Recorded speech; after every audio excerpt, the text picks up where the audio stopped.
Midway wasn't luck, it was a trap. At 10:22 a.m., the ocean looked empty, then the clouds parted.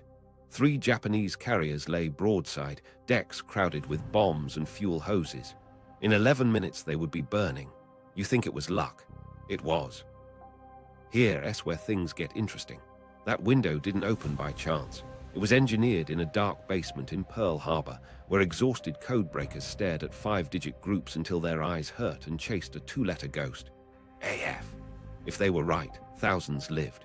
If they were wrong, the Pacific bent the other way. They took a gamble to prove it. Bait on the wire, nerves tight. And that's the thread that yanked those carriers into view. Who truly won Midway? The pilots who flew low into gunfire, or the cryptanalysts who made sure the enemy would be there to be found? You think you know, but the answer sits in a narrow gap between courage and certainty. Admiral Nimitz had to move battered carriers into a kill box based on fragments and patterns, not full sentences. He had Enterprise and Hornet, and a rush to see Yorktown patched in days, pitted against the most feared carrier force on Earth. Trusting the codebreakers meant betting ships, air crews, and a forward island on the possibility that AF meant Midway, and that timing could be predicted within hours. Doubt gnawed, skeptics warned of a feint, so a small team staged a deception to force proof, and a single confirming message would either validate the plan or expose a fatal overreach. The stakes weren't abstract. They sat in the silence after each order Nimitz signed. You'll see how a plain language complaint about fresh water pulled a thread that exposed Japan's target. You'll watch a timing net, built from fragments, traffic patterns, and nerve. Close on the Kido Butai at the 1 minute, its decks were most vulnerable. You'll learn why what looked like fortune was actually preparation. Math run on punch cards, analysts mapping call signs at 3 a.m., commanders weighing probabilities against steel and lives. This won't worship machines or minimize aviators. It will show how invisible work and visible courage fused into a trap. To see it clearly, we start with the code that wasn't supposed to bend. First, break the wall. JN-25's additives kept shifting, but Station HYPO clawed back enough groups to sketch intent. AF kept surfacing. A desperate ruse would name it. Second, Nimitz's gamble. He pushed Enterprise, Hornet, and a wounded Yorktown northeast of Midway, fuel tight, radios disciplined, waiting beyond the horizon. Third, inside Kido Butai. Superb Doctrine, rigid cycles, and a scouting seam that would matter at the worst moment. Fourth, missteps, missed contacts, blown headings, and torpedo runs that drew fire and blood. Fifth, the window, 11 minutes when rearming decks collided with arriving dive bombers. Sixth, Hiryu's counterpunch and the price Yorktown paid. Seventh, the final kill at dusk. Then aftermath, myths, and HYPO's grind turning one ambush into a method. Finally, we test the luck story, separating chance from engineered opportunity. So the people who built the trap and those who sprang it stand where they belong. The wall of JN-25 and the AF Ruse. Down in the basement at Pearl, the air tasted like coffee gone cold and sweat that never left. Station HYPO wasn't glamorous. It was rows of desks, hand-sorted intercepts, and heads bent over 5-digit groups that read like nonsense. JN-25, Japan's Navy General Operational Code, was supposed to be unbreakable. It wasn't a single cipher. It was a layered system. Codebook values turned into numbers, then salted with additives that kept changing. Every change flipped the table. Every flip erased months of work. But HYPO kept crawling back. Not with magic, with method. Traffic analysis mapped who spoke to whom and how often. Call signs shifted, but patterns leaked intent. A sudden surge of high-level messages to carriers. Logistics chatter heavy in the central Pacific nets.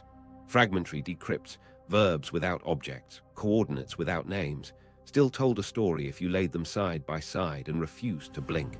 By April, they could pull pieces within hours of transmission. Not enough to read minds. Enough to sense momentum.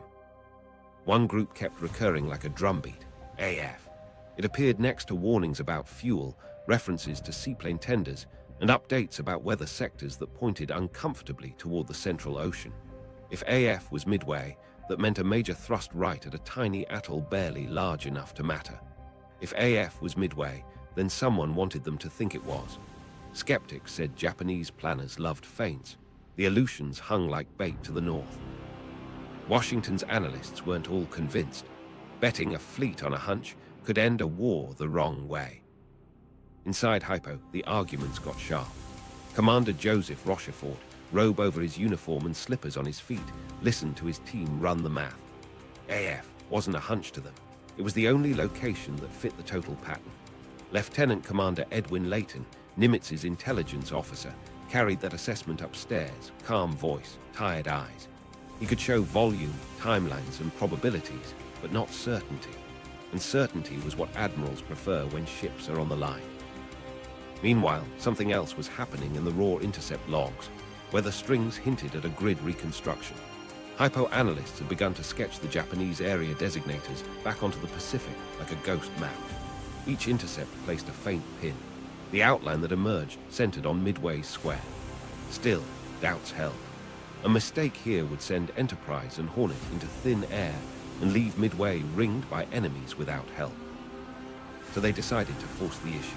The plan was simple, almost crude. Make Midway complain about fresh water in the clear. If the Japanese then referenced AF having a water shortage inside JN-25 traffic, the circle would close. The risk wasn't just that the ruse might fail. If the Japanese smelled bait, they could alter plans or, worse, change the code additives again and erase HYPO's fragile gains. Nimitz allowed it anyway. Trust had to be tested to be useful. On Midway, the message went out. The desalination plant was down. The island needed fresh water.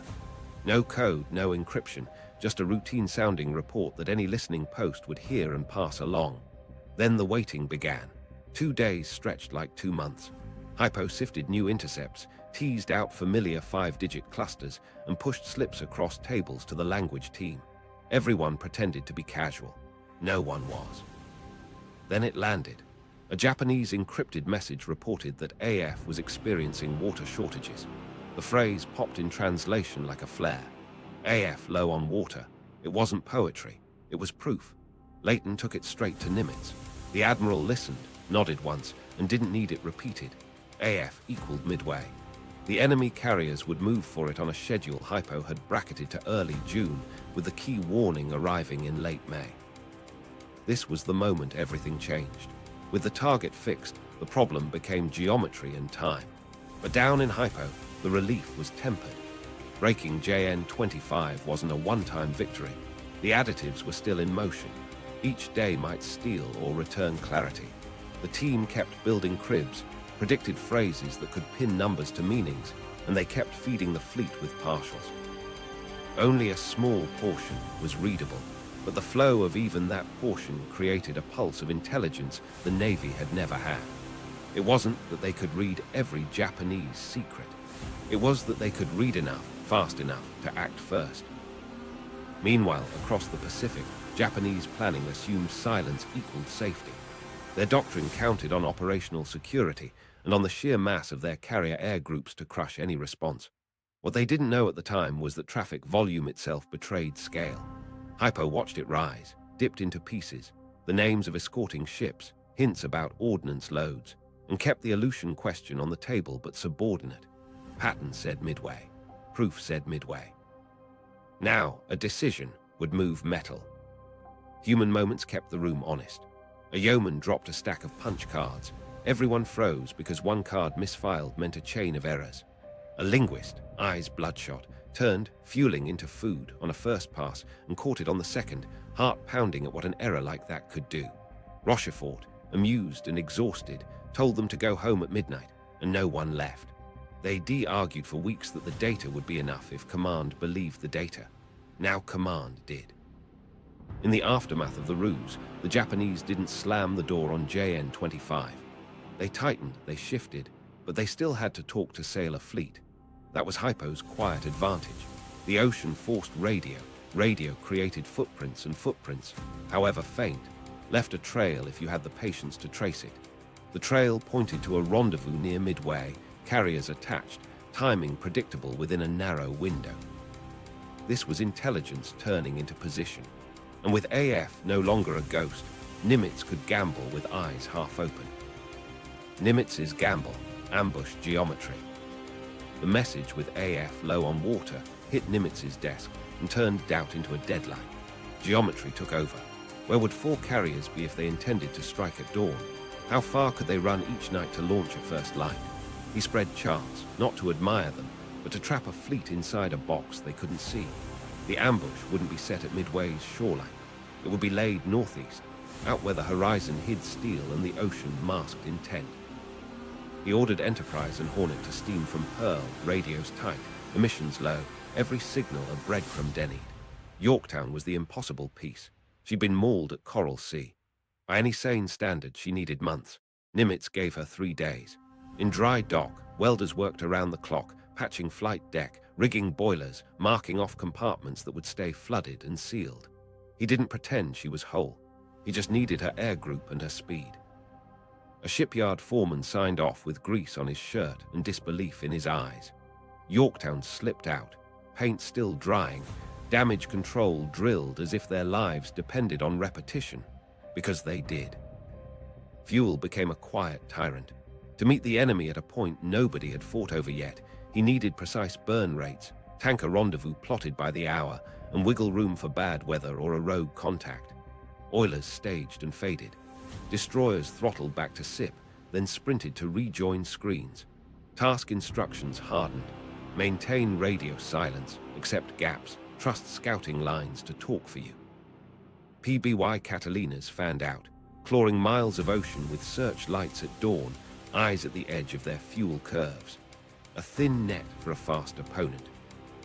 Meanwhile, he used the one tool that could slow an unseen approach: submarines. Old boats, many too slow to chase carriers, were still good as pickets. He placed them like nails on invisible fence lines west of Midway. If even one sighting got through, the fleet would have a bearing. If a torpedo found a hull, so much the better. Mostly, they would be tripwires, pressure the enemy without exposing the ambush. Orders went down with a clarity that hid the anxiety behind them. Enterprise and Hornet pushed to point luck. Hold northeast of Midway, conserve strength, strike on contact. It sounded simple. It was. The ocean is a liar. Squalls hide ships. Bearings drift. Pilots fly long legs over an empty map and start believing the map is wrong. Nimitz asked them to wait where the enemy would be, not where it felt safe to wait. He knew the map, but he also knew the politics. If he misread HYPO by even a day, the Aleutians might be hit for real, Washington would scream, and his carriers could be caught in the open by a force that still outgunned them. He signed anyway. Leighton briefed him again. Timing window, intended routes, the oddity of Japanese scouting plans, a gap in sectors where no one should have left one. That seam mattered. Japanese doctrine was superb, but rigid. Perfect on paper, exposed under pressure. Across the ocean, Nagumo sailed confident. His crews rehearsed set-piece cycles: launch, recover, rearm, relaunch. His search plan assumed surprise. His air defense assumed any American interference would be piecemeal and late. He didn't know the Americans would already be to his northeast, just outside of what he expected to see. On the American decks, the human moments wrote the risk into muscle. A radio man stared at a silent set and fought the urge to ask for news. Pilots traced lines with pencils and drew small excess where they'd ditch if fuel ran out. A chief petty officer taped a lucky charm to a dive bomber's panel and pretended not to believe in it. Yorktown's engineers ran drills to isolate damage and keep steam up even if bombs walked her decks. The Admiral's staff calculated recovery cycles. How many planes in the air? How many minutes until decks had to be clear? How long to swap torpedoes for bombs if the target set shifted in midair? The ambush wasn't just a place, it was a sequence. PBYs at long range to fix first contact. Midway's land-based strikes to harass and force Nagumo to keep defensive CAP low and busy. Carriers held tight until the Japanese decks were caught in the worst state. Rearming, refueling, hoses unreeled, bombs stacked and fuses handled. If timing slipped, the window closed. If timing aligned, 11 minutes would be enough. Nimitz's gamble had a logic that didn't comfort anyone trying to sleep. He would let the enemy strike Midway, because striking early might expose his carriers. He would rely on HYPO's brackets, June 4 early morning, because there wasn't anything better to rely on. He would count on the Japanese to stay within their own doctrine, because doctrine is hardest to abandon under fire. And he would trust that his pilots, scattered by cloud and error, could still find an enemy that didn't know it was being hunted. By June 2, the trap was set in silence. Submarines watched empty seas, then reported wakes in the wrong places. PBYs wrote coordinates that looked like guesswork until the same patterns surfaced twice. A Catalina at night skimmed low and sighted silhouettes where Hypo's pins said they should be. The report crackled in, multiple ships, course and speed. Bearings tightened. The box shrank. On June 3, Midway's garrison braced. In the carrier flag plots, grease pencils moved on plexiglass. Enterprise and Hornet held their nerve northeast, beyond the arc of early detection. Yorktown took station with them, her patched skin masking a hard truth. One good hit could end her. Nimitz's map showed converging lines on a point that didn't exist to the naked eye. That's what intelligence buys, the confidence to be where sight can't yet justify you. The ocean still looked empty. That was the point. Inside Kido Butai, Doctrine and blind spots. Before dawn, the flight decks of Akagi, Kaga, Soryu and Hiryu glowed under work lamps. Crews moved like a choreographed machine.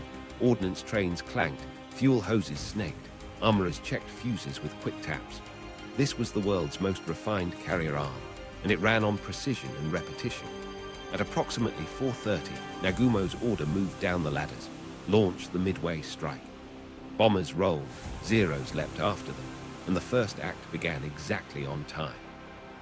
The doctrine was elegant. Hit land first to strip defenses, hold a reserve armed for ships in case American carriers appeared, keep the combat air patrol, CAP, rotating to side down anything that slipped through. But there was one problem. Doctrine assumes you see what you need to see. Nagumo's search plan assigned scout planes to radiating sectors, but delays crept in maintenance snags, catapult hiccups, a float plane crew scrambling to replace a fouled plug. One scout launched late, and another missed a slice of the horizon nobody expected to matter. On paper, it was a minor variance. At sea, it left a seam. Meanwhile, the air striking Midway drew flak and grit. Anti-aircraft bursts stitched the sky. Some Japanese pilots returned reporting hangars hit, fuel tanks aflame, but runways still usable. The report that mattered for Nagumo wasn't glory. It was the line that said a second strike might be required. He faced the doctrine's fork. Keep the reserve armed with torpedoes for ships you hadn't found yet, or re-arm for another land strike to finish Midway quickly. He hesitated, then leaned toward rearming. Below deck, the machine shifted. Ordnance crews turned to the dance nobody outside their ranks truly understands. Torpedoes were unshackled, wheeled back, cradles cleared. Bombs came forward. It wasn't instant. Fuses came in sealed tins. Armorers opened, inspected, fitted. Fuel crews spooled hoses, primed pumps, checked vents. The decks and hangars became a forest of potential energy. Explosives stacked, gasoline fumes rising in confined air, men moving quickly because the clock never stops in a carrier fight. They'd practiced this cycle until it felt inevitable. Above that rhythm, the CAP fought an unglamorous war. Early contacts, Midway's B-26s coming in low, B-17s high and scattered, forced the Zeros down then up, never quite where a perfect plan would place them. Each scramble dragged minutes off the top of Nagumo's decision window, and every time a formation headed home, the carriers had to recover, spot, and clear the decks before they could relaunch more scouts or push a fresh strike. Efficiency can harden into rigidity. The cycles had to complete. At 70, the late scout finally radioed what Doctrine didn't plan for enemy ships. The message was clipped and maddening, ships sighted, bearing and distance. No types, no count of carriers. A heartbeat later, a correction, possibly a carrier. This was the moment everything changed, not in explosions, but in choices. Nagumo's reserve, in the middle of rearming for a second land strike, suddenly needed torpedoes again. The order reversed. Crews cursed under their breath and hauled heavy steel the other way. That reversal multiplied risk. Bombs already on dollies had to be moved back. Some went to magazines. Some stayed temporarily staged because time was now the enemy. Fuses half-fitted required careful unfitting. Fuel lines, once unrolled, take minutes to stow safely. Some stayed slung. Speed, not tidiness, drives wartime decks. The Doctrine's strength, tight control over cycles, was now an exposed nerve. And the CAP, still busy at lower altitudes, swatting torpedo planes and level bombers from Midway, wasn't stacked high to watch distant horizons. Unknown to them, across the ocean's haze, American scouts were groping toward these moving pieces, often off headings, often alone. But inside Kido Butai, the confidence held. They had weather, training, and the belief that surprise still belonged to them. Nagumo weighed another option, launch what he had, some planes fueled, some bombed for land targets. Against a carrier he couldn't yet see clearly. Doctrine argued against a piecemeal strike. He waited for a more coherent blow. Those minutes would haunt him, because minutes were all he had. Human moments threaded through the steel.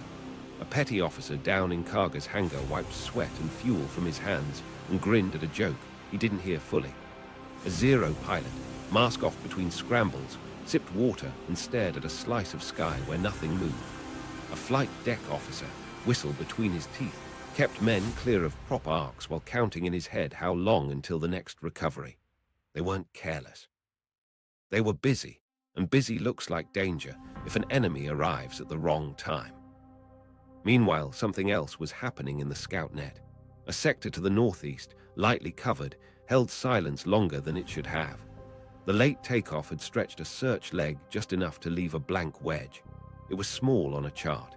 It was enormous when measured against the speed of carriers and the reach of dive bombers about to wander into fate. That blind spot wasn't sabotage, it was friction. By mid-morning, the machine on Kido Butai's decks was mid-cycle, neither ready to strike nor clean to defend. It was the kind of vulnerability that exists only for a narrow slice of time, then closes like a fist. And just as the fist began to tighten, the clouds to the northeast started to thin. Contact lost, failures, near misses, and grit. While that seam widened in Nagumo's search, the American side started bleeding minutes. At dawn, a PBY clawed low over grey water and radioed. Multiple ships, course west-southwest. Bearings were rough, but good enough to trigger launch boards. Then static chewed the follow-up. A correction came in late, shifted by a few degrees, and a single misheard digit turned a clean vector into an argument on a plotting table. Hornet's Air Group launched on a heading that looked bold on paper and became infamous by noon. This was the flight to nowhere. Hornet's dive bombers and their fighter escort, led by Commander Stanhope, held to the briefed course, stayed high, and searched empty ocean. Fuel ticked down. Morale did too. Below them, the Earth's curve hid the carriers by a handful of miles and minutes. They didn't know that a slight dogleg to the right would have put the Kido Butai on their noses. Doctrine said stick to the plan. The plan didn't know about a late scout and a small wedge of sky masking a fleet. Meanwhile, Midway's garrison threw everything with wings. B-26s ran in at mast height, with torpedoes slung under bellies that weren't built for wave-top flying. The first pair found the Japanese carriers and bored in. Zeros dropped like knives. A B-26 took hits, staggered, and aimed straight at Akagi's bridge, so close that men on deck flinched and ducked before it cartwheeled past the island and into the sea. B-17s, high and steady, released strings of bombs that walked wakes but found no decks. It wasn't precision, it was harassment, and it pulled the CAP down, then up, then down again. Across the American carriers, radio discipline fought human impulse. Pilots who saw smoke wanted to talk, commanders wanted silence. A spot report from a submarine hinted at a course line that didn't match the morning's PBY reading. The plot thickened, literally. Greased pencil arcs crossing, erasures smeared by palms. Enterprise launched in staggered groups because waiting for a perfect mass strike risked missing the target entirely. Hornet's Torpedo Squadron 8, led by Lieutenant Commander John Waldron, tore free of the wrong vector. Waldron believed the enemy was southwest, not west. He broke radio silence once, then twice. When Ring held course, Waldron turned his devastators away, alone. The T-8 flew low and slow into a hornet's nest. No fighter cover, outdated torpedoes, men in canvas and courage. Zero saw them early and came screaming. The first Devastator plowed in, the second followed. Waldron kept formation, wings steady while tracers stitched the air. Crews kept arming levers aligned with trembling hands while their world shook. One by one, they went down. Only Ensign George Gay would bob in the ocean afterward, life raft gone, watching the battle he couldn't fight anymore. People call what they did a sacrifice. That word is tidy. What happened was deliberate under pressure. Draw the CAP down, soak bullets, force eyes and guns to the deck, and buy minutes that someone else could turn into hits. Midway's Marine fighters added their teeth where they could. F-2A Buffaloes and F-4F Wildcats climbed into meat grinders and came back shredded or didn't come back. On Japanese decks, ordnance trains paused, then hurried, then paused again to clear wreckage from landing attempts under pressure. Every attack that missed still burned minutes, the one currency Nagumo couldn't print. While VT-8 drew blood with their bodies, Enterprise's Torpedo Squadron 6 and Yorktown's VT-3 converged in time but not together. VT-6 found the carriers and committed. Zeros tore through them too. Torpedoes dropped into wakes where steel wasn't anymore, cold trails marking hopes that didn't turn into hits. VT arrived minutes later, same altitude, same speed, predictable, necessary, doomed. They still went. One pilot, gauges shaking, kept a straight run long enough to release, then kicked his rudder to spoil an easy shot for the zero right behind him. A small act that bought the man behind him 2 seconds. Sometimes 2 seconds is all a story needs to keep going. Back over Hornet, dive bombers circling out of options started to do the math on fuel to ditch. The escorting fighters, too far and too high to help the torpedo boys, searched for anything to hit and found only cloud. It felt like failure. It looked like it, too. Plots wrong, attacks scattered, Midway's strikes ineffective. But the effect wasn't measured in hits yet. It was measured in deck cycles derailed, in CAP altitude bled away, in ordnance left in hangars unfused because the whistle blew for recoveries that couldn't wait. Unknown to the men in cockpits, another thread tugged the picture straight. A lone Enterprise scout, running late, nursing fuel, caught a glimpse of wakes where they shouldn't be. He banked, squeezed a contact report through interference, and added a bearing that finally lined up with HYPO's geometry. Meanwhile, Yorktown's air group, launching with tight discipline, took vectors that would matter in minutes. The American formation looked like chaos. It was mostly, but chaos had a cost for the other side. On Kido Butai, the CAP, dragged low and outward by torpedo attacks, left the high cover thin. Flight controllers radioed corrections. Pilots already committed to angles couldn't teleport back to altitude. Deck crews mid-swap pushed carts as whistles shrieked. Recover the CAP, clear the deck, prepare to launch, no standby. Orders reversed and reversed again. Smoke on the horizon, then gone. Pressure rising, timing slipping. Human details quietly stacked. A Hornet pilot scratched a last note on his kneeboard. Return 115 degrees if no contact. An Enterprise radio man tapped a stuck key until it loosened and sent a clean bearing. A Yorktown section leader, seeing nothing where coordinates promised everything, trusted the next heading instead of his gut. Grit looks glamorous in hindsight. In the moment, it's just not quitting when the map looks wrong. By late morning, the Americans had paid in squadrons, hope and fuel for a chance they still hadn't seen. And yet, without scoring a single torpedo hit, they had dragged the fight into the worst possible state for the Japanese.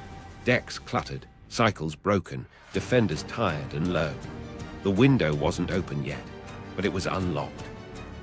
11 minutes, that shook the Pacific. They were lost, and they knew it. Enterprise's dive bombers had launched in scattered pieces, ridden bad vectors, and burned fuel-hunting ghosts. Lieutenant Commander Wade McCluskey checked his watch, then his fuel, then the empty horizon.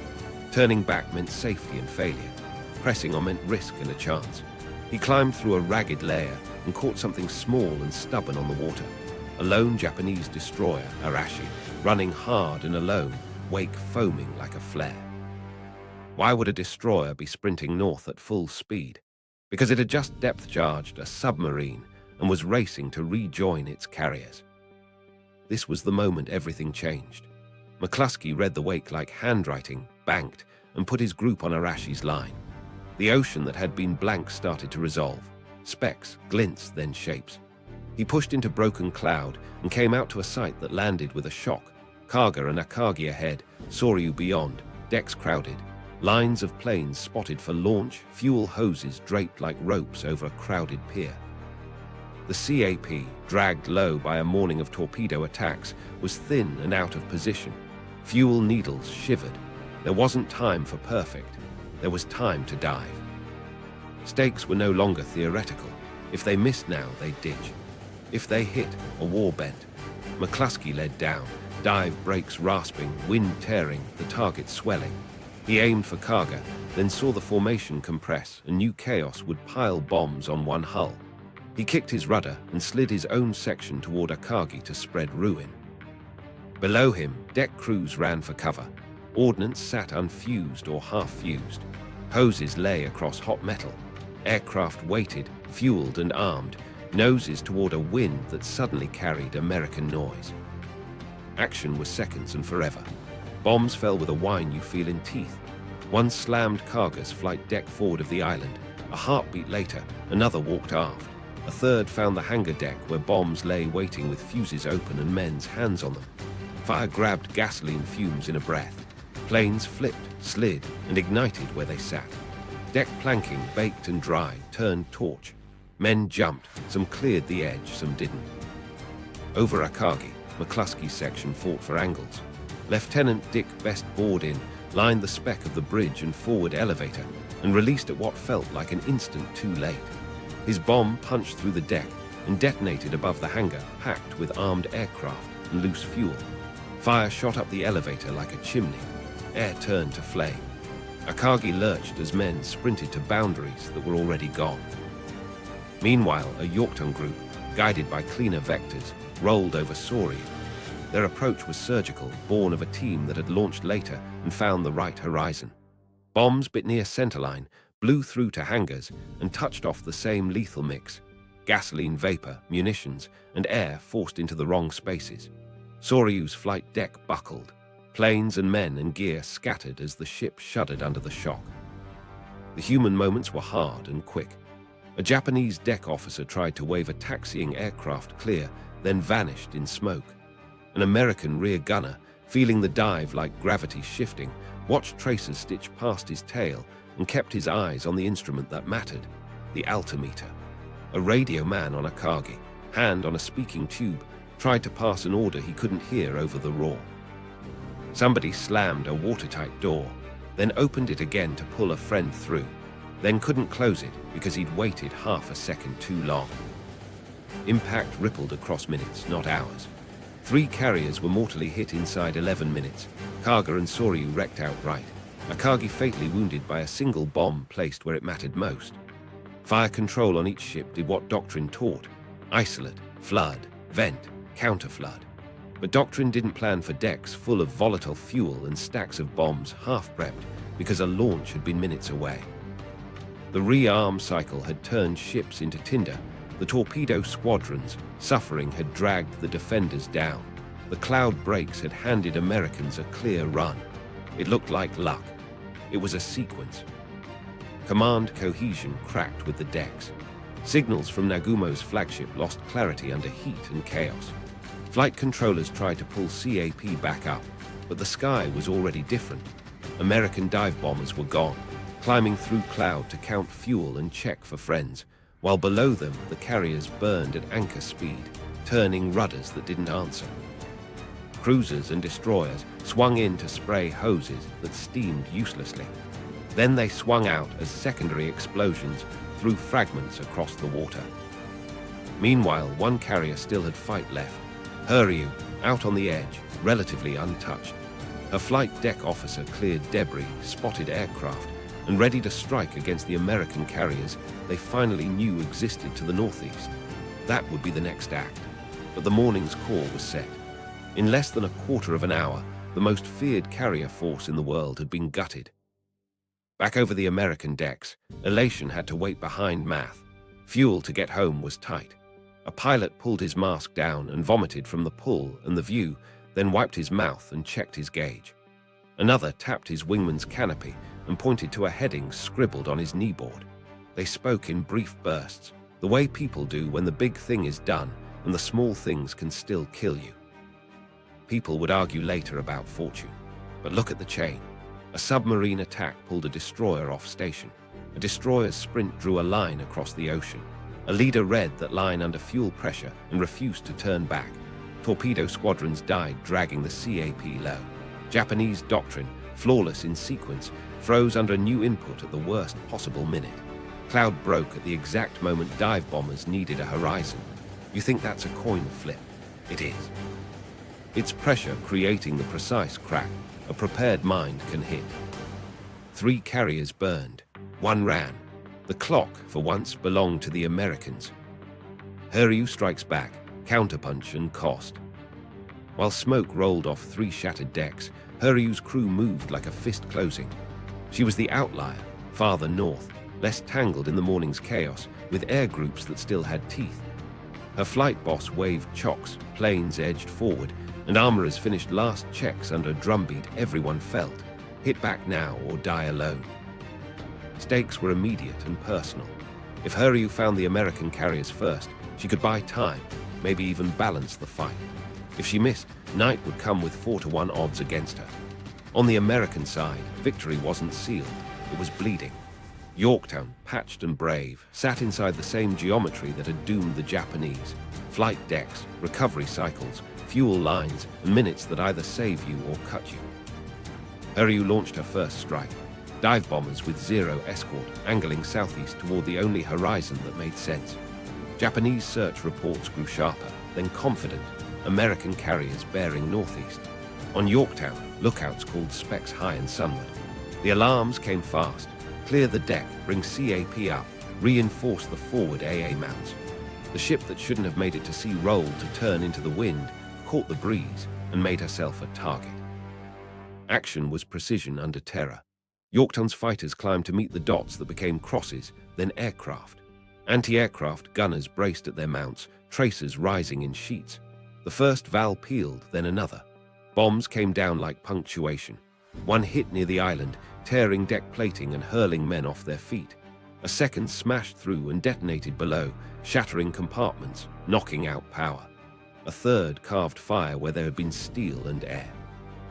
Yorktown listed, then steadied as damage control went to work with a drill they'd rehearsed, desperate and often. Below decks, engineers fought heat, smoke, and the ship's own plumbing. Ventilation was the enemy.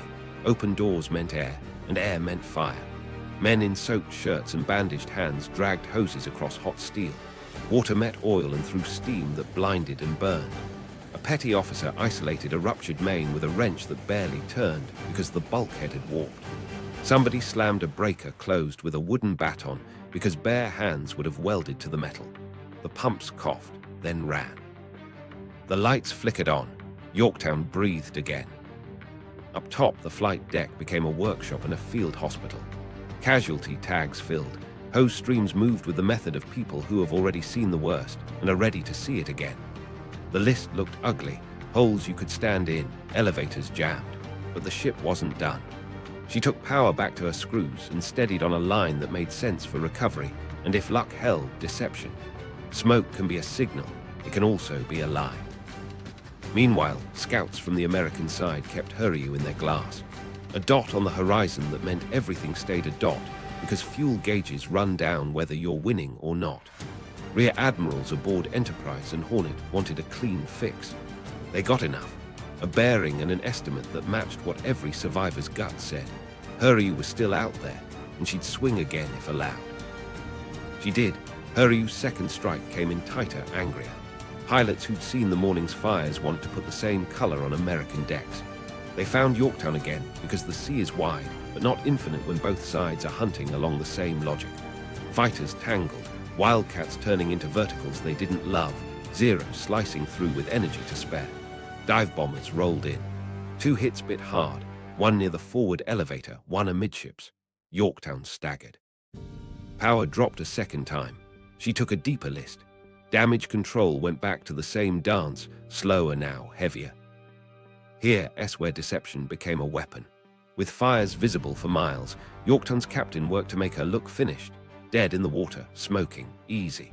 The hope wasn't glory, it was misdirection. If Hiryu believed Yorktown was dying, she might fixate, giving Enterprise and Hornet an hour of clear air to assemble the counterstrike that would end the afternoon. The burden was awful. Let your ship appear helpless to buy time for the others. The crew made it plausible. They fought fires hard enough to survive, and presented silence long enough to be mistaken for collapse. Impact spread beyond Yorktown's compartments. Enterprise and Hornet, still with intact flight decks, now had a heading and a reason that cut through confusion. Their scouts kept shadowing Hiryu from squalls to sunbreaks, reporting her course with the calm voices of men who know every word burns fuel somewhere else. The task force commander weighed risk against opportunity. Launch now with what we have. Navigation close to the edge of safe, fuel tight, or wait and risk losing the last Japanese carrier to cloud and night. Human moments underline the math. On Yorktown, a bosun's mate shoved a flaming piece of planking off the edge with a boot and went back for another. A wounded radio man refused a stretcher because he could still tap out bearings.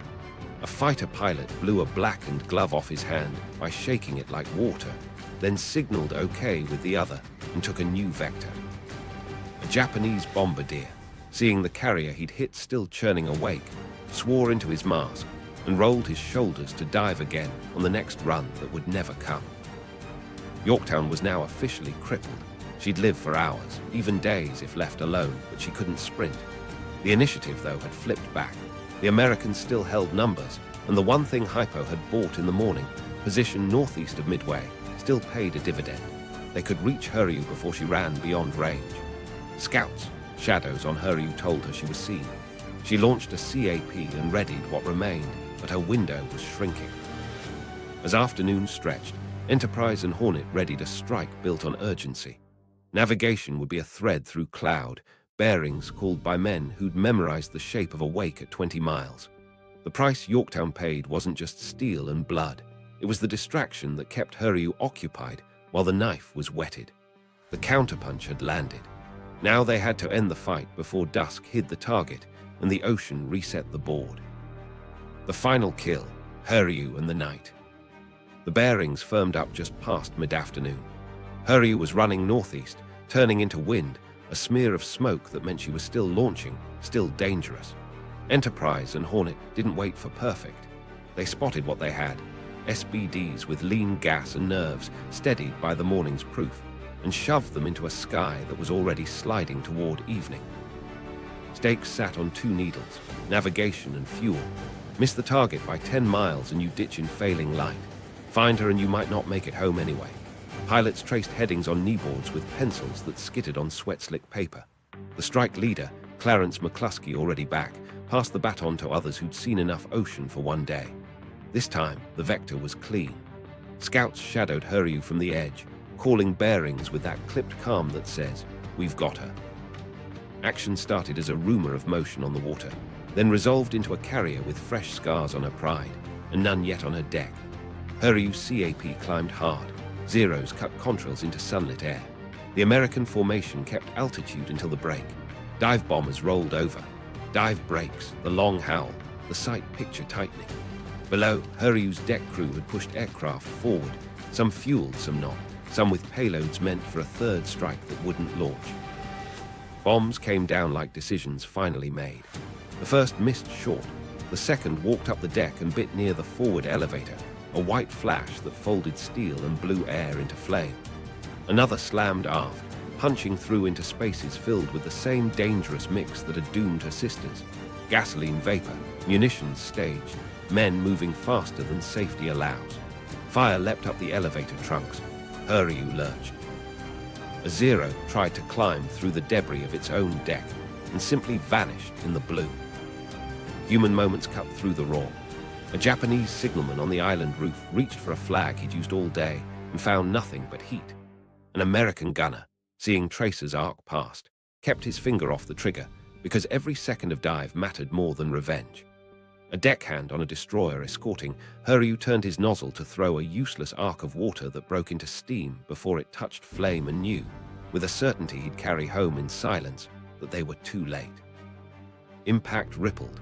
The strike climbed away, counting silhouettes and hits, radioing in voices that tried not to sound like victory and failed at being flat. Hiryu struck her fires with discipline born of doctrine, flood, vent, isolate, but the calculus had shifted. Too much fuel in the wrong places, too much ordnance staged, too little time. Her power flickered, then steadied, then sagged. The Japanese Admiralty's last active eye at Midway was closing. Meanwhile, the ocean reminded everyone it holds grudges. As the Americans turned home, fuel gauges fell into ugly zones. Pilots started talking in rationed bursts, ditch points, homing beacons, any ship that could throw a wake bright enough to guide a landing. A few would find decks just at the edge of night, tires squealing on planks that pitched under them.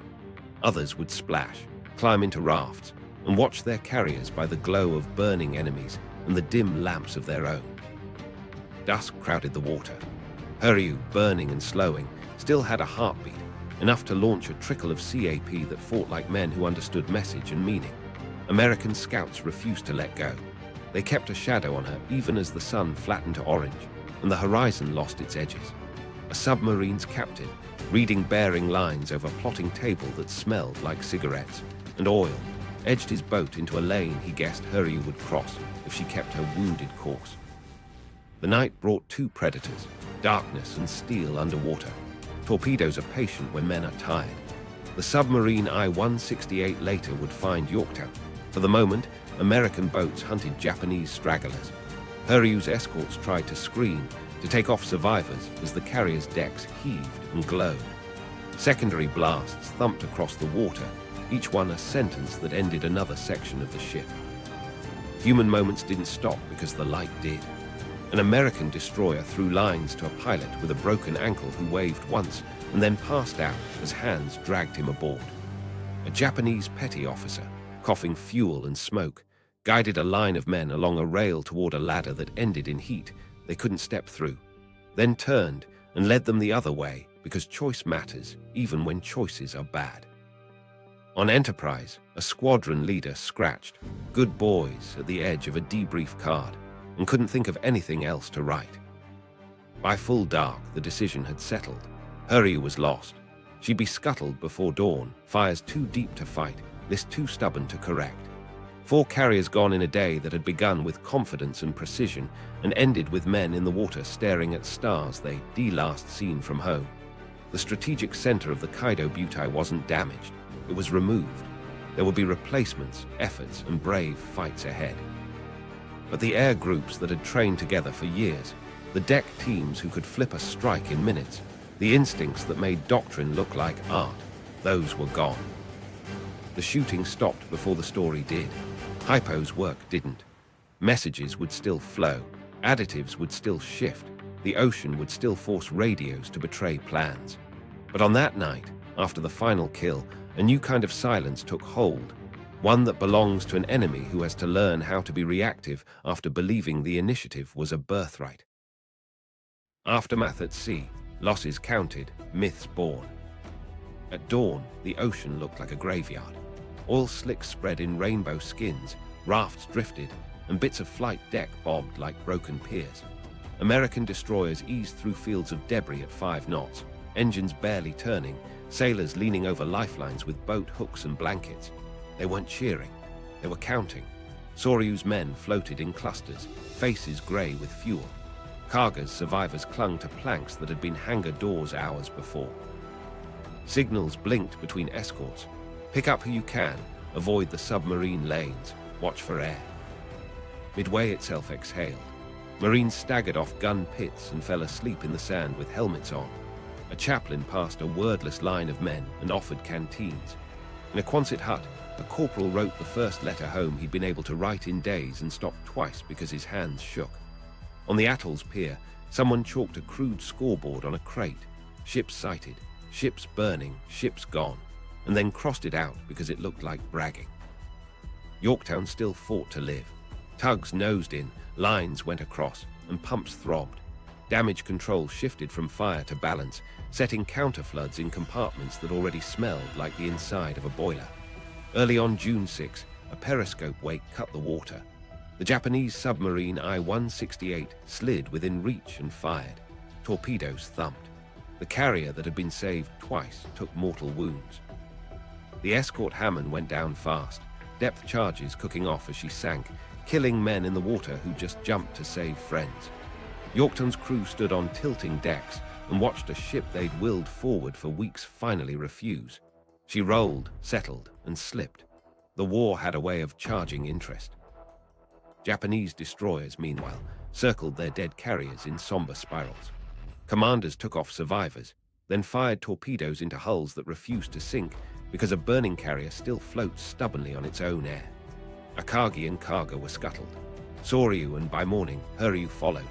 Officers wrote final notes that wouldn't reach families for years, if ever, handed swords to subordinates for safekeeping, then stepped back into smoke to do the last tasks of their jobs. Radio silence gave way to essential signals. Survivors collected, scuttling complete, proceeding to rendezvous. Far to the west, Yamamoto listened to the day's thin reports and turned the entire fleet around. The offensive that had left Japan with such confidence now pointed home, blunt and stunned. In the American task force flag plots, the tone shifted from attack to recovery. PBYs ranged low, dropping die markers near lifeboats. Some crews plucked Japanese sailors aboard and handed them coffee. Others passed by men who waved without strength because a submarine contact had just popped up on the sonar and the destroyer's captain wouldn't slow. The ocean forces choices no one enjoys.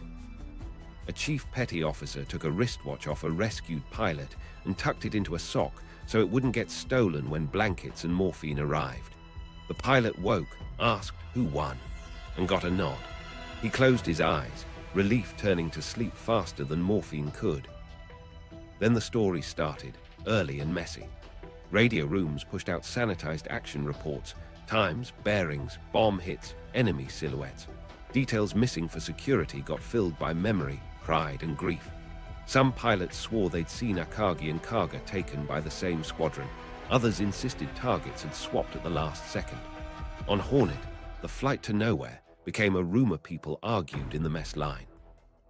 In the first newspapers back home, Midway read like a miracle. Tiny islands saved, brave pilots triumph, Japanese carriers sunk by American skill with God's help. The intelligence war, still classified, didn't make copy. Station HYPO's people watched clippings arrive days later and said nothing. Luck took root as an easy explanation. Cloud breaks, late scouts, a sprinting destroyer, string them together and it sounds like fate. But aboard Enterprise, a maintenance log told a different story. Sorties flown, window times hit, bearings adjusted in midair because vectors arrived when they needed to. In Pearl Harbor's basement, HYPO measured the aftermath by traffic that didn't appear. Japanese circuits went thin, then strange, then quiet where carriers had once talked to escorts. That quiet wasn't magic. It was the echo of work nobody could mention at a bar, and it started with a plain AF water, tell that everyone in the room had sweated over. Japan's fleet nursed myths of its own in the silence. Officers wrote initial reports that leaned on weather, bad luck, and enemy recklessness. Few yet wrote about Doctrine that had stalled under pressure, or a search plan that left a hole in the northeast, or the risk of rearming everything at once. In a wardroom turned infirmary, a lieutenant with burns up both arms muttered that the Americans had found them too fast for it to be chance, then passed out before anyone answered. Back home, Japanese censors would sand edges and hold meaning tight. The men who'd stood on those decks wouldn't talk much when they finally got there. American recovery lasted days. Salvage tugs ran lines to Yorkton's last bubbles and then cut them slack, waiting for the sea to finish. Destroyers delivered bags with letters stained with oil and fingerprints to Midway and then to Pearl. Sailors walked off gangways with expressions that didn't match the cheering they heard from dock crews who'd watched the smoke on the horizon and guessed. Some carried guilt they didn't have language for, alive because someone else hadn't been, lucky because the attack that should have killed them had gone for another squadron. Quiet filled bunks faster than sleep. And yet, even while the water still stank of gasoline, the narrative started to harden. Midway as miracle, Midway as payback for December, Midway as proof that the tide had turned, all partly true. But the classified cables, the hypo dailies, the punch card stacks, and the Admiral's pencil marks told the fuller thing. Preparation creates the kind of luck people later swear by. Those who knew that kept working. Those who didn't had a story they could live with. Back in Hypo's room, someone tacked a small note to a corkboard. AF, confirmed. Then they pulled it down. New additives, new traffic, new targets. The ocean wasn't finished. Neither was the habit of turning fragments into bearings. The myths would grow. The work would, too. Inside Hypo, method, math, and misery. The shooting faded. The pencils didn't. In the basement, the victory tasted like cold coffee again.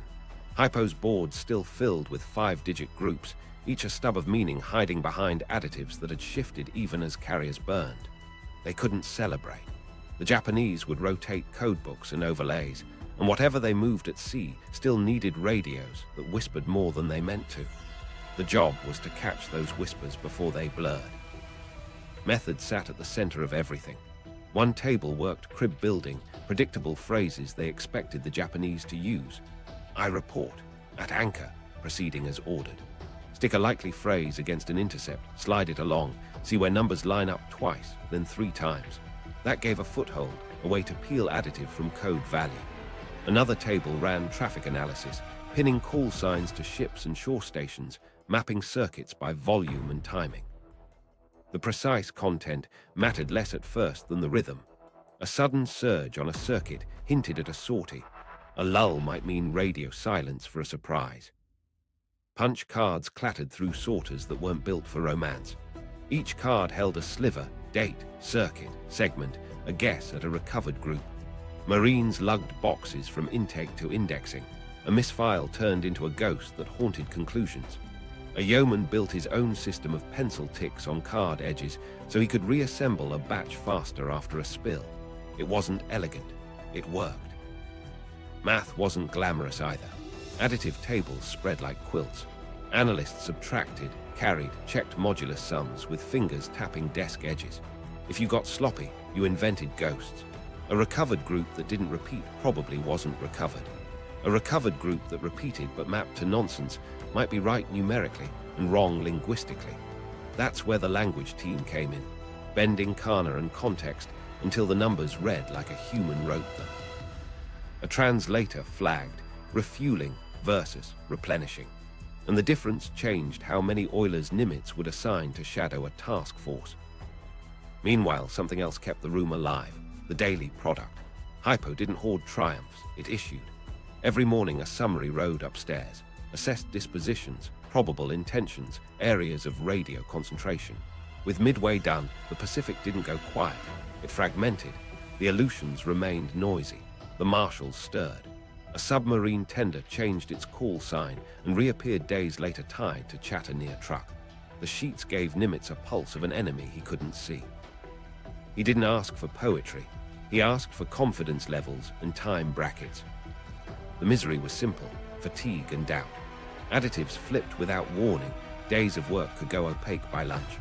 Rochefort shuffled in, robe tied loose, slippers scuffing, and told a joke that mostly landed because humor made breath easier.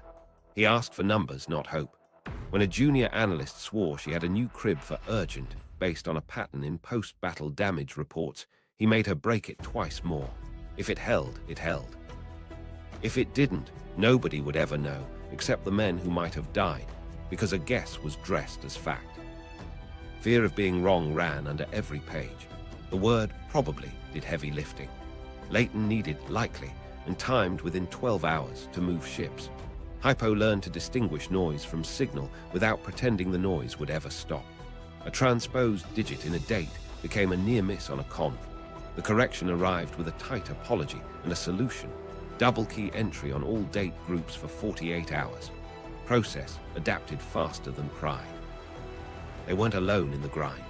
A detachment in Melbourne sent over partials on circuits Hypo couldn't hear clean. Washington's Op 20G fed back additive fragments teased from long-range intercept sites. The crossflow felt like conversation through static, half words that built into sentences if everyone refused to surrender to distance. When a Melbourne crib matched a Pearl fragment and a Washington additive, 3 pencil lines crossed on Rochefort's desk. He didn't frame it. He sent it upstairs with a note, confidence, medium-high. Meanwhile, the Japanese adapted. New call signs, fresh overlay sheets, altered procedure signals. But Doctrine and the ocean forced patterns back into view. Convoys still needed routing orders. Carriers still had to schedule CAP. Weather still had to be reported for air ops. Hypo watched the how when the what hid. A sudden swell of weather strings along a line said more planes in the air. More planes meant something moving. Something moving meant an opportunity or a threat. The difference mattered, and it lived in the verbs embedded inside the numbers. Human moments threaded the math. A linguist taped a photo of her brother, a destroyer man, above her typewriter, and refused to look at it on long days because it felt like bargaining. A clerk marked his calendar with small dots for each night he went home before midnight. 3 dots that month, and he laughed about calling that plenty. When a storm knocked power for an hour, the team read by windows and sorted by hand, because time lost to weather was time the ocean would use. Impact followed quietly. The fleet started to plan with intelligence at the front, not the tail. Hypo's tempo, partial but persistent, let Nimitz think weeks instead of days. Submarines received bearing zones that matched enemy refueling cycles. Raids were timed against traffic lulls that signaled ships at anchor. A pattern emerged. Anticipate, position, pounce. One ambush had become a method. The cost sat in eyes that didn't rest and pencils that never dulled. They accepted it because every recovered group was a hand on a rudder far out at sea, turning steel before anyone could see why it turned. Nimitz and Leighton, trust as a weapon. The door to the flag office shut with a soft click, and the war lived on a tabletop. Charts, pins, a grease pencil. Edwin Leighton stood at the edge, fatigue tucked behind clipped sentences. He didn't sell certainty, he sold odds. Based on Hypo's traffic and the grid reconstruction, carriers concentrated west-northwest. Window, June 4th morning. He paused. Confidence, high. Nimitz listened with that calm that made people lean in. He never asked for miracles. He asked if the assumptions held when shot at. Stakes were thick in the air. Careers, ships, and the permission structure for a new kind of command. Trust the fragments and you move steel into empty water, accepting blame if it's wrong. Ignore the fragments and you miss the 1 hour that matters. Leighton laid the chain out clean, partial decrypts, volume spikes, weather strings, call sign continuity. AF is Midway. They'll strike at dawn. Their reserve doctrine incentivizes rearm cycles we can exploit. It wasn't flashy. It was persuasive because it respected doubt. Nimitz worked probability like a helmsman feels swell. He'd seen what happened when senior commands demanded proof that war doesn't give. Pearl Harbor had taught him skepticism cuts both ways. He asked 3 questions, the same ones every time. 1. What could break this picture? 2. If it breaks, how do we hurt least? 3. If it holds, how do we hit hardest? Leighton answered in order. Fresh additives could blur specifics, but not intent. A northern feint would sting, but wouldn't take the fleet. Positioning northeast of Midway catches Doctrine's timing and the weather window. Here's where it gets human. Leighton had been the officer who underestimated Pearl in December. He carried that weight into every brief, into every likely and probable. Nimitz knew it and chose to make that scar a tool, not a mark. He told Leighton privately, "We can't wait for what won't come. Give me your best read, I'll carry the rest." That sentence, quiet, unquoted, changed how intelligence sat at the table. It wasn't a side dish anymore. It was the meal plan. Meanwhile, communications up the chain pressed politics.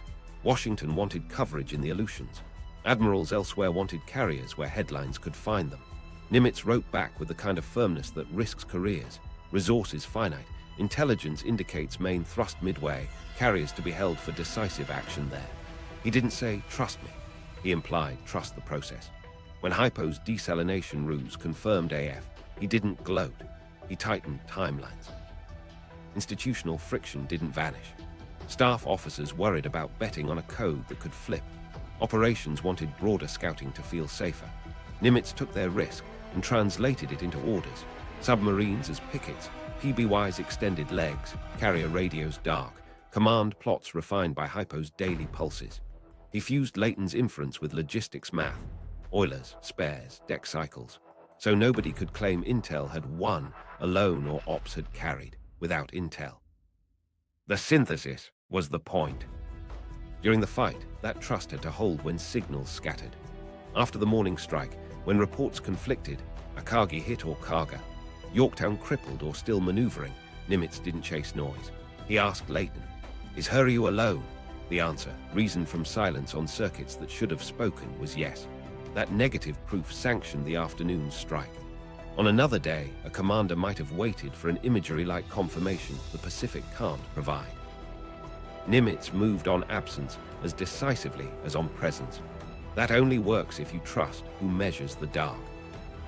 After Midway, the culture shift hardened. Leighton's seat at the table wasn't courtesy, it was structural. War plans opened with intelligence assumptions, not appended them as annexes. Staff learned new verbs: anticipate, bracket, fix, finish. Rochefort's team, still in slippers and coffee breath, fed a tempo the fleet could plan around. When HYPO said convoy concentration probable near truck week's end, Nimitz didn't shrug. He bent submarines into arcs that caught tankers bleeding oil into warm water. There were costs.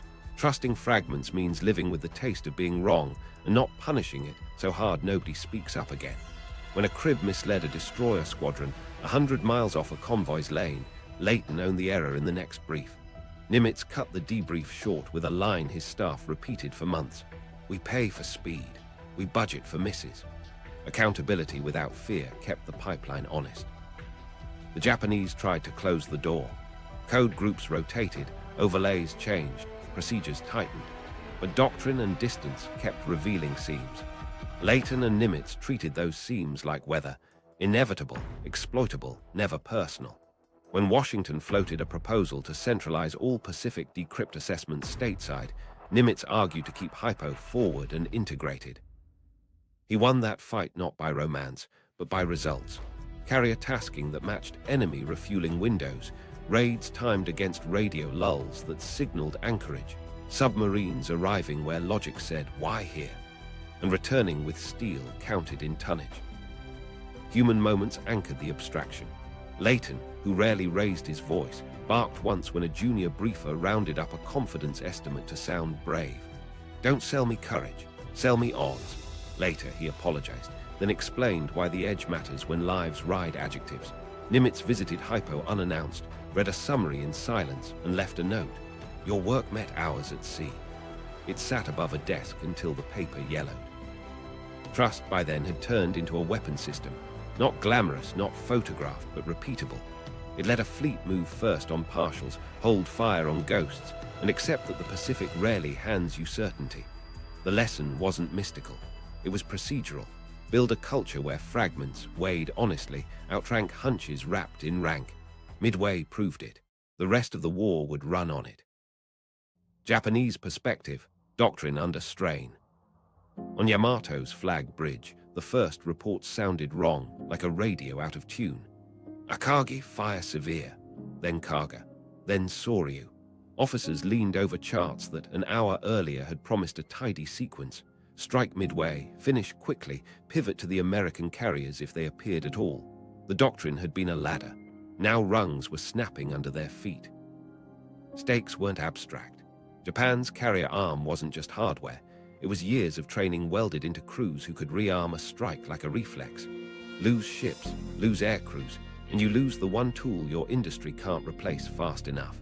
Ammunition depots and shipyards can grind. Experienced pilots can't be stamped out. In conference rooms months before, planners had warned about attrition. Midway turned that warning into a ledger. Action unfolded in parallel. Nagumo's staff sifted a morning that refused to resolve. Late scouts, a hesitant rearm, torpedo attacks that shouldn't have mattered but did, then dive bombers from nowhere. Hiryu's counterstrikes bought minutes, not momentum. By evening, messages laid out a blunt tally. 3 carriers mortally hit, the 4th burning. The move to withdraw, Yamamoto's order, followed with the weight of a man turning a ship too big to stop. The decisive battle they'd sought had arrived on the wrong terms, at the wrong time, under assumptions that didn't survive contact. Meanwhile, in wardrooms turned into aid stations, human reactions wrote the first draft of blame. A lieutenant blamed weather. A deck officer blamed American recklessness. An air staffer stared at his hands and murmured about search sectors left thin. Nobody had the whole picture yet. That would take months. But even in shock, a pattern tugged at them. Rigidity had been a virtue until it was. Doctrine had been elegant and brittle. The Midway plan split force for deception, Aleutians to pull attention north, main body to crush AF, counting on surprise to mask the seams. The search scheme assumed an enemy that reacted slowly. The rearm cycle assumed decisions could wait until reports were perfect. Under pressure, each assumption turned into a trap. When a late scout finally called enemy carriers, the reserve was mid-switch, torpedoes out, bombs in, fuel lines live. The safest choice, launch piecemeal, violated Doctrine's promise of a coherent blow. The disciplined choice, finish rearming, spent minutes they didn't have. Impact ran beyond the flaming decks. In Tokyo, Naval General Staff wrestled the story into a shape the nation could bear. A reverse, not a disaster. American numbers, not Japanese missteps. Sensors smoothed edges. But inside the service, the autopsies began. Reports crawled with euphemisms, timing inconvenience, unexpected resistance, visibility constraints. That masked a harder admission. Search coverage had gaps, communications lagged. The rearm doctrine didn't include an if-then for an enemy already in position.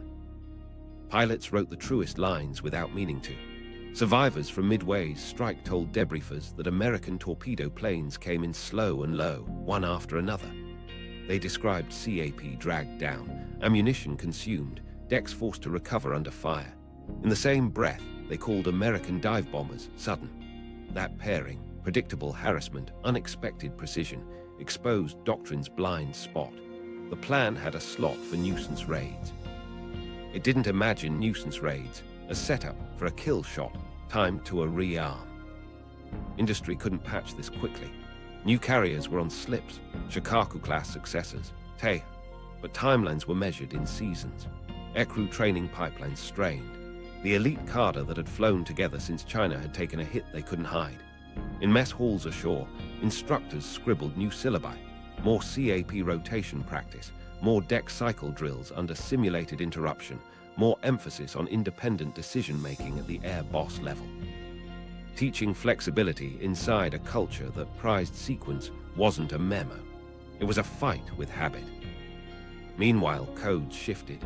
New overlays issued, procedure signals tweaked, radio discipline tightened, but the ocean still compelled transmission. Intelligence officers, scanning the same traffic patterns HYPO watched from the other side, argued that the Americans had been lucky. Others, quieter, asked why luck had found the same weak minute across 3 decks at once. A captain in staff grey, writing a private note he'd never send, put it plain: "We designed perfection for the first move. We didn't design for the second." Yamamoto bore his own cost. The architect of Pearl Harbor had wanted Midway to force a decision. He got one, and it went the other way. He shielded subordinates in early communiques. The enemy strove mightily. Then ordered the fleet back towards safer waters, the offensive spirit intact on paper, dented in practice. He still held vast resources, battleships, cruisers, the will to fight. But the carrier corps, the arm that turned distance into reach, was gone. Human moments lingered. A staff officer rewrote a sentence 3 times to avoid naming a ship that had been his first command. A signals petty officer, eyes rimmed red, tuned circuits that would now be quieter because men he knew weren't out there to answer. A pilot looked at an empty bunk and folded its blanket with care he hadn't shown in months. Impact ultimately was strategic. Initiative, which had felt like a right, became a plan they'd have to earn back. Operations shifted from dictating terms to managing risk. The Aleutians raid, meant to distract, looked hollow in hindsight. Future moves, Guadalcanal, the Solomons, would be reactive, contested, hungry for pilots they didn't have and fuel they couldn't spare. The lesson was harsh and late. Doctrine must flex when the enemy refuses your script. At Midway, the script burned with the decks. From Midway to Mastery, intelligence-led offensives. Midway didn't end the war, it rewired how the Americans fought it. The lesson was simple and brutal. Guess less, listen more, move first. From that point on, HYPO's fragments weren't curiosities, they were tempo. Nimitz pushed his staff to plan like thieves, arrive early, hit while the doors ajar, be gone before the house wakes. The Solomons forced the proof. Guadalcanal wasn't a clean ambush. It was a grind that punished anyone who showed up late. Intelligence stitched sanity into chaos. Traffic spikes from Rabaul told Marine commanders when to brace for nightly Tokyo Express runs. Coast watchers whispered from jungle ridges. HYPO tied their human reports to radio patterns that matched destroyer squadrons sprinting down the slot. When the circuit surged at dusk, Henderson Field warmed engines and stacked Wildcats over the approaches. Pilots called it the Cactus Air Force. The rhythm came from pencils in pearl. Meanwhile, the submarine war turned vicious and precise. Before Midway, boats wandered for good hunting. After, their patrol lines bent to math. HYPO's traffic analysis didn't always name a convoy, but it sketched pulses. Oilers outbound from the home islands, tenders shifting to truck, escorts thickening on Tuesdays and thinning on Sundays. Submarines slid into those rhythms like knives. A skipper who once drew circles on a chart now got a message that said, "Probable tanker lane, week's end," and learned to trust it. Torpedoes that finally detonated reliably met ships whose positions came from signals, not luck. Air raids sharpened the same way. Carrier strikes stopped being tour and started being appointments. When HYPO noted a radio lull around truck, ships anchored, flight ops low, Halsey scheduled Operation Hailstone into that quiet. The result wasn't a duel, it was demolition. Oilers and auxiliary ships caught moored, aircraft torched on aprons, communications towers smashed while they were busy routing nothing. Pilots came back talking about how the flak felt thin. It was thin because radios had told them when to arrive. Across the map, radar and reconnaissance fit into the same habit. Early warning sets on Guadalcanal rang in patterns that mirrored HYPO's charts of enemy staging. A spike on one system confirmed a surge on the other. PBYs had learned humility at Midway. Now they learned timing. They launched to intersect bearings derived from traffic, not intuition. A Catalina crew that once searched empty water now found convoys because someone in a basement had measured the hour a transport commander preferred to send, weather good. On a circuit, he assumed nobody read. Japanese adaptations couldn't outrun their logistics. They flipped additives and shuffled call signs, but Doctrine still forced them to talk to move fuel, planes, and men. HYPO stopped chasing the last adjective in a decrypt and started betting on the verbs. Proceed, refuel, replenish. Those words, recovered or inferred, mattered more than target nicknames. When a message thread hinted at a carrier division rotating pilots through truck for rest, the Americans didn't bother with poetry. They marked a window when flight decks would be thin and planned raids inside it. Human pieces made the machine live. Leighton's briefs grew shorter and harder, fewer slides, more brackets. 3-day window, north by east approach, confidence medium-high. Operations stopped asking for maps that felt comfortable and started asking for clocks they could trust. Squadron leaders wrote the new style on kneeboards: launch times, rendezvous arcs, recovery margins. The beauty sat in the sequence: fix with signals, force with presence, finish with steel. In the Solomons, that sequence meant juggling exhaustion. Pilots swapped missions with men who still had oil in their hair from the morning's deck cycle. Sub-skippers learned to fire on bearings built from traffic, not periscope romance, because daylight periscopes got you killed. A destroyer captain off Santa Cruz turned into the wind to recover pilots who ditched because a HYPO pulse had pulled his carriers into range at the right hour, and the weather had stolen the last 10 miles they needed to land. Everyone paid. Timing made sure it was worth the price. Industry amplified the method. After Midway, yards in Pearl and on the west coast pushed new hulls fast, but the real leverage came from fitting radios, radar, and plotting gear into ships with a doctrine that knew what to do with them. A light carrier without direction is a target. A light carrier with a timetable becomes a scalpel. Essex-class decks multiplied, but it was the calendar HYPO drew that turned numbers into pressure. Task forces arrived over and over at hours when enemy CAP was thin. Oilers were exposed, and escorts were between cycles. The Japanese felt the squeeze as a schedule they didn't set. Convoys crept at night and still found submarines waiting at dawn because radio habits betrayed them twice. Once when they departed, again when they called for help. Air groups flew tired because raids hit on days chosen by American planners reading the pulse of their circuits. Even victories tasted different. When they shot down a wave, another came because the plan was built around windows, not wishes. There were misses.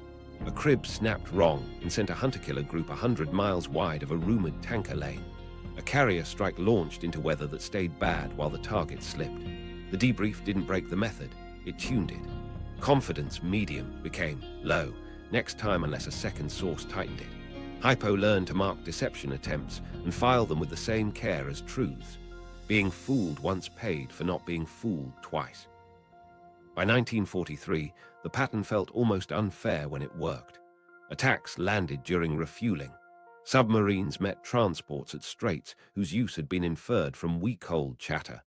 Air defenses woke 5 minutes late because their superiors insisted on a tidy picture before they scrambled.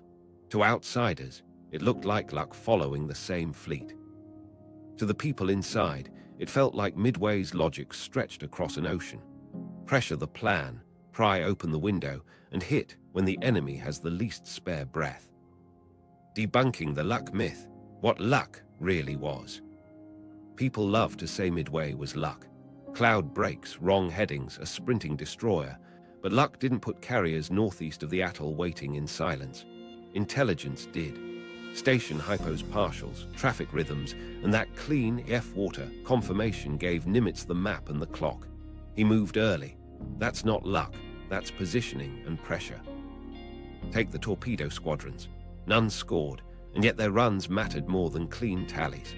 VT-8, VT-6, VT-3 forced zeros down and outward, bled ammunition, and warped deck cycles. That exposed the rearm vulnerability Doctrine tried to hide. Call it tragic. Don't call it random. Waldron's break from a faulty vector wasn't a coin flip. It was a judgment inside a plan that rewarded initiative under fear. McCluskey's destroyer wake. It looks like fortune in a painting. It reads like method in a cockpit. He knew submarines spook escorts off station, that escorts sprint to rejoin, that sprints point to something worth rejoining. He leveraged inference when fuel said turn home. Prepared minds turn small clues into bearings. That's what training is for. Dive bomb hits that chained through hangars weren't lottery shots. Japanese decks were mid-cycle because Nagumo reversed an earlier decision under incomplete contact. Exactly the window HYPO's team argued would exist if an enemy appeared at the wrong moment. Americans didn't plan the exact second, but they planned the pressure that made seconds catastrophic. Now isolate chance. Clouds parted. A late scout finally reported. A destroyer ran alone. Sure, but chance met readiness every time. Hornet-S flight to nowhere didn't decide the day. Yorktown's disciplined vectors did. Enterprise's scattered launch didn't doom the strike. A leader's choice salvaged it. Yorktown's damage control wasn't fate. It was practiced muscle keeping a flat top alive long enough for Hiryu to expose herself. Luck, as most people use it, is a story we tell when a chain of small, non-glamorous decisions refuses to be photographed. Code groups reduced, bearings refined, altitudes chosen, fuel managed, fuses handled. None of that headlines well. It all compounds. HYPO's pencils made timing possible. Nimitz's trust made movement decisive. Deck crews' drills turned damage into minutes, and minutes into strikes that arrived inside a fragile cycle. Even the misses served the method. Failed torpedoes bought altitude later. Misplotted arcs forced staggered arrivals that denied one neat Japanese response. A plan resilient to friction looks like chaos until the payoff. Then it reads like inevitability. So what was luck at Midway? The residue of preparation, the face we paint on converging disciplines when they arrive together. Intelligence set the ambush. Courage kept pressing when the map frayed. Doctrine, ours flexible, theirs rigid, decided how mistakes propagated. Chance showed up, prepared people used it. Resolution and meaning. Midway wasn't fortune smiling. It was pressure applied until a perfect enemy minute finally cracked. If you want the full code-breaking chain that set this trap, watch our Hypo deep dive next and subscribe for the rest of the Pacific's Untold plays. Think this was luck? Pay attention to how often coincidence happens when people grind details for months and strike on time.